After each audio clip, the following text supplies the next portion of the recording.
we're going to see how to make a simple chart in Excel. So what I'm going to do here is a little bit tricky. Let's say you actually have A as an intercept, let's say 10, B is equal, let's say 3. I'm going to create some X values. Let's start with 0, and then for simplicity always have add 1. So 1, 2, 3, 4, 5, 6, 7, 8, 9, 10. I'm going to make a random variable here. So what it does, this is what it's going to do is it's going to create completely random numbers. So Excel has a feature where you can go to data, look for data analysis, and you will see there's a selection called random numbers. Choose it. And what I want to do is create one variable. And how many of those things do I want? I want 10 draws. If you've taken equal to 20 or you are into 20, you know that the different distributions. Let's say it's uniform distribution, and you have to specify the range. Let's say it's between 0 and, for the heck of it, let's say 10. Excel is asking you where random seed is a very clever trick. If you want the same random numbers every single time, you can type in a string of numbers so that no matter what happens, every time the random numbers are going to be the same. But we're not going to do that here. What we need is the output range. Now notice that as soon as I typed output range, this window becomes highlighted, and that's some drawback of Excel. You have to then force the cursor back over here, and I was asking you, you want one random variable, 10 draws from the uniform distribution defined from 0 to 10. Where do you want this output? And let's say we want this output right over here. Press OK.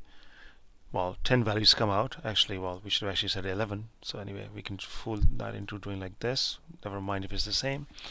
And now the y variable is going to be equal to, take the A intercept, always the intercept, so press F4, plus take the slope, always the slope, so press 4, multiply by whatever this x value is, plus a random number. And then once I double click on the bottom right, it'll fill those numbers down here. And now I want to create a chart between x and y. Well, there are many ways to do this. One simple way is, I hope, highlight the x thingies, hold down the control key and highlight the y column. And now you go to insert, and we can go to scatter. It's asking you what kind of scatter plot do you want. Let's just choose this one. And now it gives you the scatter plot of y versus x. You notice that we can resize the window. You obviously in a professional presentation want to do this.